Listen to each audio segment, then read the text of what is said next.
En la clase anterior vimos al órgano linfático primario llamado el timo y vimos cuál era su principal función, que era la maduración de los linfocitos T y cuál era su estructura histológica.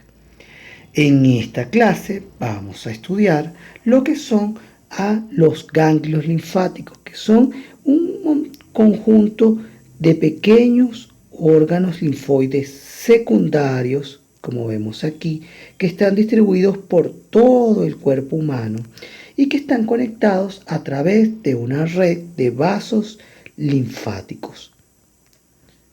Vamos a ver que estos órganos linfoides se consideran órganos linfáticos secundarios porque ahí van a desarrollarse respuesta inmunológica. Este pequeño órgano que vemos aquí, que es el ganglio linfático, es un órgano pequeño con forma redondeada, como lo observamos, de aproximadamente 3 centímetros y localizado en todo el cuerpo humano. Sin embargo, hay regiones en donde lo podemos observar de forma, digamos que más importante o de una forma más palpable.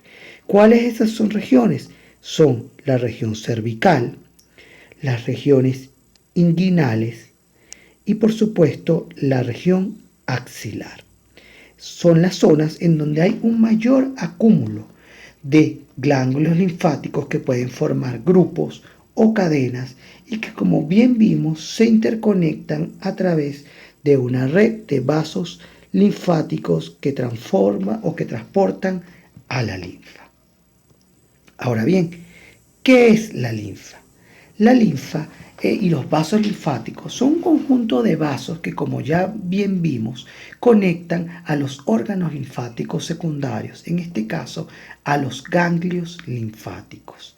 Pero también vimos en la clase de timo que existen vasos linfáticos eferentes en el timo donde se vierten esas células T con competencia inmunológica que maduran en este órgano.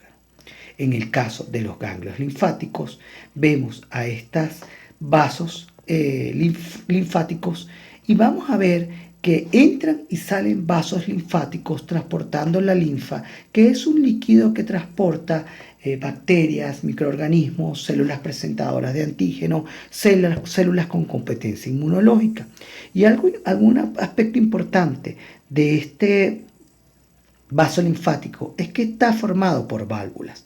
Aquí vemos una válvula que permite el paso de ciertas sustancias en un sentido que puede ser dentro de los órganos linfáticos y luego que pasa se cierra completamente para que no regrese esa circulación linfática. Y aquí vemos otra válvula que permite el paso de sustancias en otro sentido opuesto, como vemos aquí, y que una vez que pasa la sustancia hacia afuera del órgano linfático, se cierra para evitar que la linfa se regrese. Entonces, una característica de los vasos linfáticos, además que tiene un endotelio delgado, una forma irregular y circula dentro de ellos la linfa, es que tiene un sistema de válvulas que evita el reflujo de la linfa dentro de este sistema.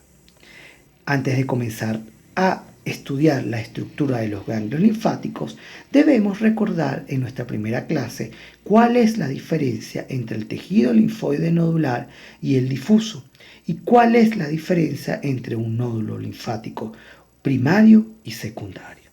Ahora sí, empecemos a hablar un poco de la estructura de los ganglios linfáticos. Ellos tienen forma como si fuera un granito o una semilla de caraota, con un área que vemos aquí que es convexa, toda esta, y un área cóncava, que es esta zona, que la denominamos zona del ilio. Ahora bien, tenemos que el ganglio puede dividirse en 3 zonas principales. La primera es el área de la corteza, que es toda esta zona que vemos aquí. Toda esta área es el área de la corteza. Muy bien. Ahora bien, esa corteza a su vez puede ser dividida en dos zonas importantes. La corteza superficial, que es esta área en donde vemos gran cantidad de folículos linfoides, primario y secundario. Esa es la corteza superficial. Y tenemos la corteza profunda. ¿Cuál es la corteza profunda? Esta área que observamos aquí, o paracorteza, que está formado por tejido linfoide difuso. Pero además encontramos en el centro, y dividida como bien ponen por esta área, una zona que se denomina zona de la médula y es una zona mucho más clara. Hablemos un poquito de cada una de las zonas. En la zona de la corteza superficial, en donde, como vimos, lo que encontramos son gran cantidad de nódulos linfáticos primarios y secundarios, aquí lo que abundan son linfocitos B que pudieran estar transformándose en células plasmáticas y en linfocitos B memoria en respuesta a algún antígeno. También podemos encontrar algunas células presentadoras de antígeno, como las células foliculares dendríticas, macrófagos, entre otros. Ahora bien, en la zona de la paracorteza o corteza profunda, donde lo que hay es tejido linfoide difuso, vamos a encontrar linfocitos T con competencia inmunológica.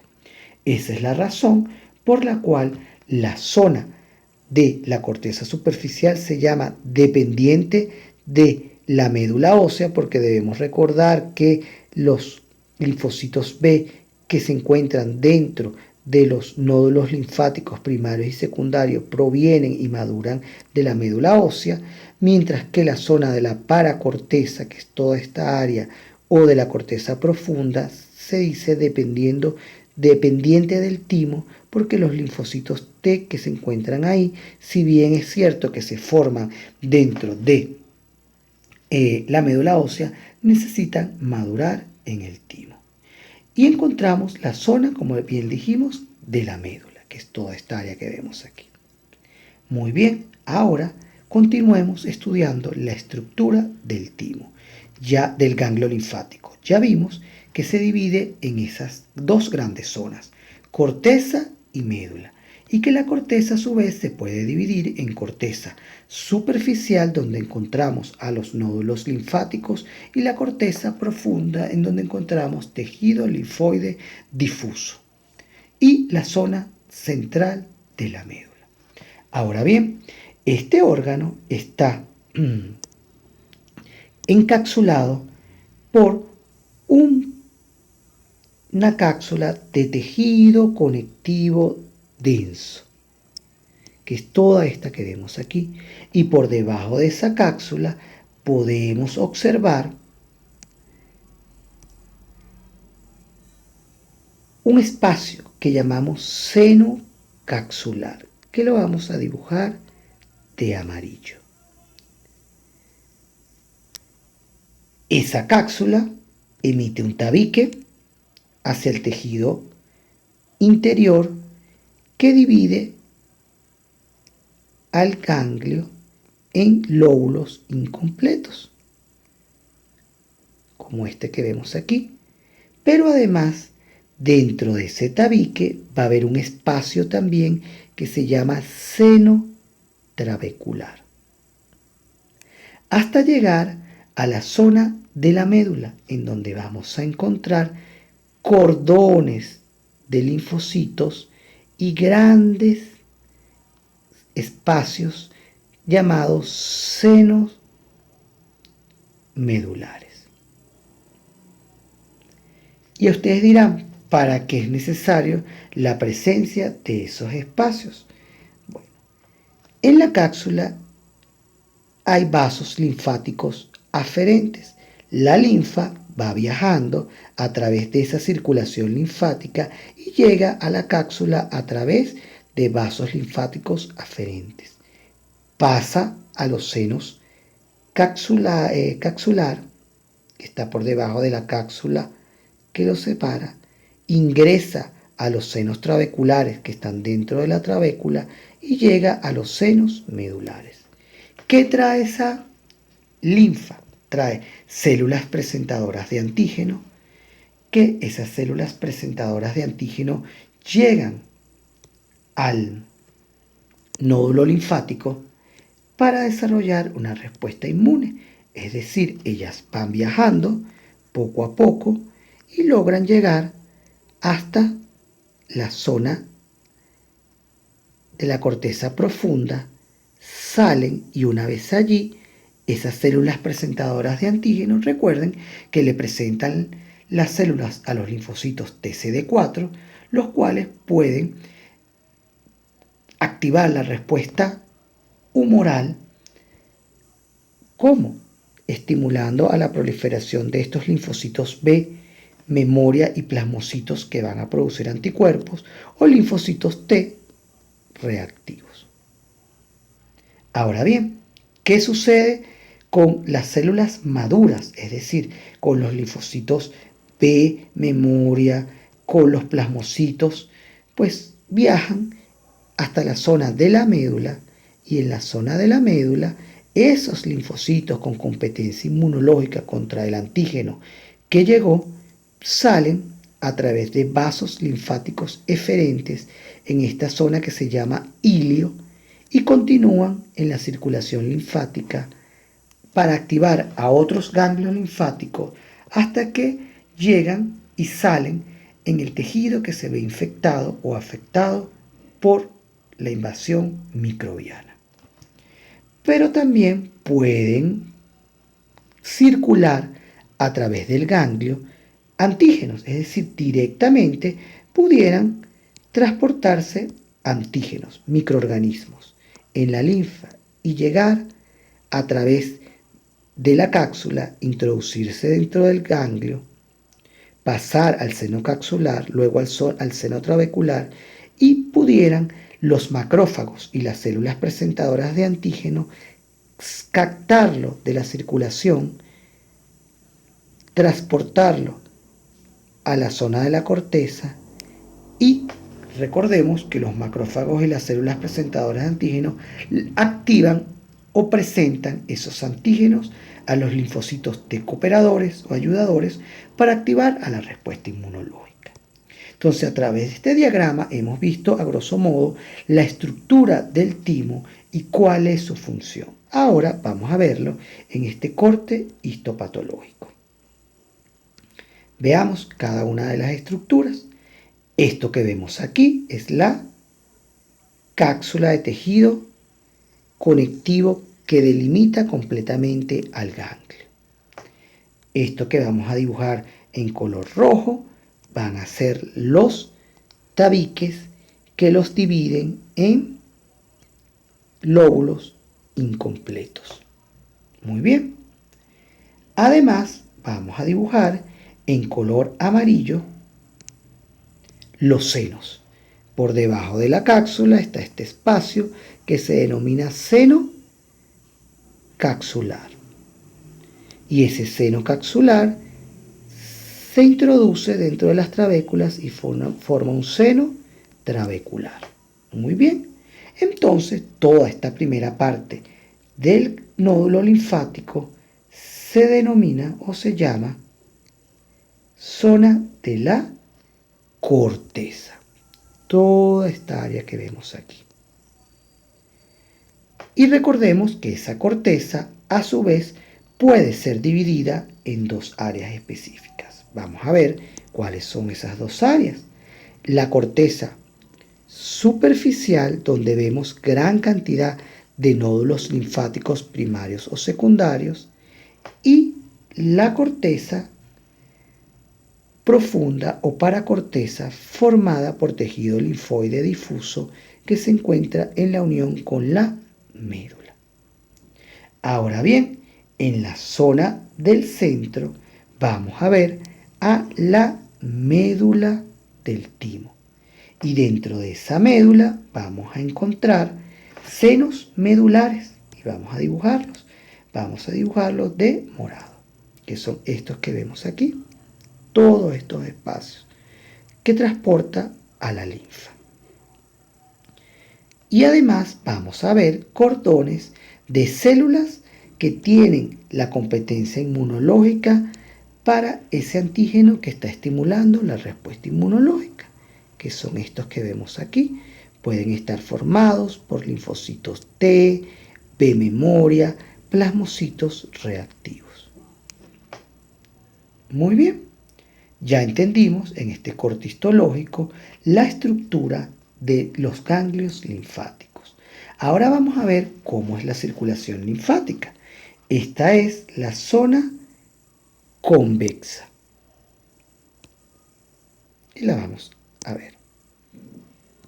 Esta zona convexa, dentro de ella se introducen vasos linfáticos que los vamos a dibujar de color verde de tipo aferente,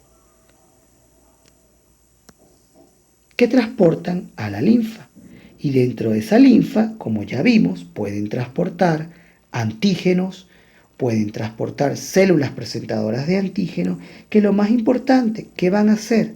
Van a salir de esos vasos linfáticos y estimular una respuesta inmunológica de tipo humoral en el ganglio o celular en el tejido linfoide difuso. Y esas células con competencia inmunológica para ese antígeno van a viajar a la médula y en la médula van a salir en esta porción que se denomina hilio, que es la porción cóncava, y van a seguir su destino por la linfa a otros ganglios linfáticos hasta que salgan del ganglio linfático y a través de la circulación sanguínea lleguen a los tejidos que están siendo infectados por ese microorganismo. Entonces vimos en este corte tan hermoso el área o todas las zonas del ganglio linfático. Ahora recordemos cápsula y senos. Recordemos entonces que todo el nódulo linfático está cubierto por una cápsula de tejido conectivo denso y por debajo de él encontramos los senos capsulares. También hay trabéculas que los dividen lóbulos y hay senos trabeculares y que esa corteza puede ser dividida en corteza profunda, el área donde están los nódulos linfáticos, una corteza superficial, que es esta área donde están los nódulos linfáticos, y una corteza profunda, que es esta zona en donde se encuentra el tejido linfoide difuso. Y esta va a ser la zona de la médula en donde encontramos gran cantidad de senos medulares y cordones de células linfáticas. Aquí vemos corteza profunda, formada por nódulos linfoides primarios y secundarios. Es decir, que esta corteza que vemos aquí, formada por nódulos linfáticos, la vamos a llamar una corteza superficial porque está pegada a la cápsula, mientras que la corteza profunda o paracorteza va a estar por debajo y va a estar formada por tejido conectivo difuso. Entonces tengamos siempre eso en cuenta, que esta zona, que es la zona donde están los nódulos linfáticos, va a ser la zona de la corteza superficial, toda esta área. Y la que se encuentra por debajo va a ser la zona de la corteza profunda, formada por tejido conectivo, por tejido linfoide difuso. ¿Está bien? Y aquí vemos la zona de la médula, que es toda esta área que vemos aquí, que como ya bien explicamos, es un área que tiene gran cantidad de senos medulares y cordones, como estos que vemos aquí, de células linfoides. Y se comunican con la zona del hilio, que es esta área que vemos aquí, a través del cual salen los vasos linfáticos aferentes. Ahora bien, ¿cómo está formado el estroma de los ganglios linfáticos? Es importante que recordemos ¿Qué son las células reticulares y cuál era su principal función? El estroma del ganglio linfático está formado principalmente por células reticulares que forman fibras reticulares que hacen una malla sobre la cual se colocan todas las células linfoides, células presentadoras de antígeno y macrófagos, de los cuales hablamos anteriormente. Es decir, que la principal función de las células reticulares es formar las fibras reticulares que forman el estroma de los ganglios linfáticos. Ahora bien, ¿cómo es la vascularización del ganglio? ¿Cómo llega la sangre y las arterias a los ganglios? Las arterias penetran en el parénquima de los ganglios linfáticos por el ilio, que es la porción cóncava. Los vasos siguen a través de la médula dentro de las trabéculas y se hacen más pequeños conforme se ramifican. Las pequeñas arterias que continúan en los cordones medulares llegan hasta la corteza, en donde forman un lecho capilar formado por unas venas que llamamos venas de endotelio alto, que es drenado a través de vénulas postcapilares, a través básicamente también, al igual que el timo, de una anastomosis arteriovenosa o unión de arterias con venas. Y vamos a verlo aquí, fíjense muy bien. Esta zona es la zona del ilio. Y fíjense cómo ingresan arterias, que es esta que vemos aquí, por la médula, sigue a través de los tabiques, luego al llegar a la corteza emite pequeñas ramitas formando vasos sanguíneos de endotelio alto y se unen, como vemos aquí, con venas a través de una anastomosis arteriovenosa y sale esa sangre fuera del nódulo linfático. Distinto a los vasos linfáticos, que recuerden que el vaso linfático, a través de la cápsula entraban vasos linfáticos aferentes que se distribuían a través de las trabéculas, que llegaban a la médula ósea y que luego se unían a vasos linfáticos eferentes que salían a través del ilio siguiendo su recorrido de la linfa. Entonces ya hablamos un poquito de la vascularización. Entonces recordemos que en la estructura del ganglio linfático el parénquima puede ser dividido en corteza y la corteza a su vez en corteza superficial y paracorteza. En la primera hay linfocitos P y en la segunda hay gran cantidad de linfocitos T. También podemos encontrar macrófagos y células presentadoras de antígeno. Mientras que en la médula vamos a encontrar linfocitos B memoria, plasmocitos, algunos macrófagos y también linfocitos T activados.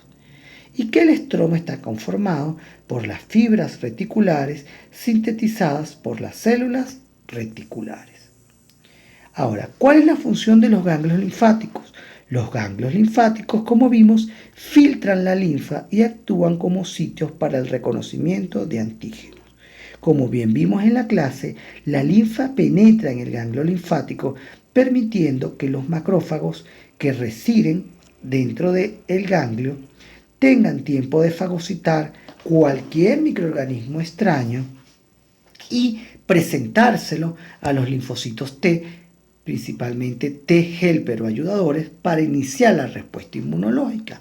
O también podrían llegar células presentadoras de antígeno directamente al ganglio para iniciar la respuesta inmunológica. Es decir, que cada ganglio linfático es como una alcabala que va filtrando la linfa y va, verificando que no existan microorganismos, cuerpos extraños, células transformadas, y si las detecta, desencadena una respuesta inmunológica, humoral o celular contra ese microorganismo. También es el sitio en donde viajan las células presentadoras de antígenos, que son como los policías que detectan la presencia de antígenos o microorganismos e inmediatamente viajan hacia esos ganglios linfáticos para presentar el antígeno a los linfocitos T y activar la respuesta inmunológica, es decir, como que viajan a la central de policía para activar a los policías y alertarlos sobre la presencia de un determinado microorganismo e iniciar una respuesta inmune contra ella. Debemos recordar entonces cómo era la respuesta inmune y celular. Y debíamos recordar que en la respuesta inmune humoral, las células presentadoras de antígeno viajaban al ganglio linfático y una vez dentro del ganglio linfático, fíjense que ella presentaba el antígeno al linfocito CD4. Luego ese linfocito CD4 activaba a las células B para que se transformaran en linfocitos B memoria y plasmocitos. Y esos plasmocitos producían anticuerpos, como estos. Y todos esos, los plasmocitos, los linfocitos los linfocitos B memoria, y los anticuerpos salían o salen del ganglio a través del hilio hacia los tejidos afectados. Ahora bien, la respuesta celular, y aquí ya vemos la respuesta humoral, como esa célula presentadora de antígeno le presentaba un antígeno al linfocito CD4 que activa al linfocito B para que se transforme en un linfocito B memoria o un plasmocito que va a producir anticuerpos y que van a salir del ganglio linfático para viajar a otros órganos linfoides o para viajar a otros ganglios linfáticos y activarlos. En cambio, la respuesta inmune celular, la célula presentadora de antígeno, viajaba hasta el ganglio linfático, activaba el linfocito CD4, el cual activaba a los linfocitos T, CD8 citotóxicos para que proliferaran y se formaran una población celular de linfocitos TCD8 reactivos contra el microorganismo que está desarrollando o desencadenando la respuesta inmunológica y sale a través del hilio para para llegar al sitio del daño o activar a otros órganos linfoides.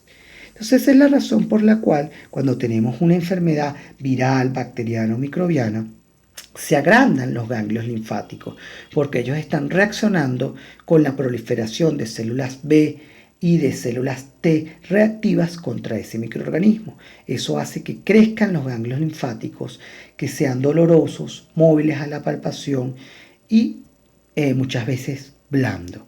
Principalmente si hay alguna infección bucal, los ganglios que se afectan son los ganglios de la cadena cervical, porque drenan hacia esa zona.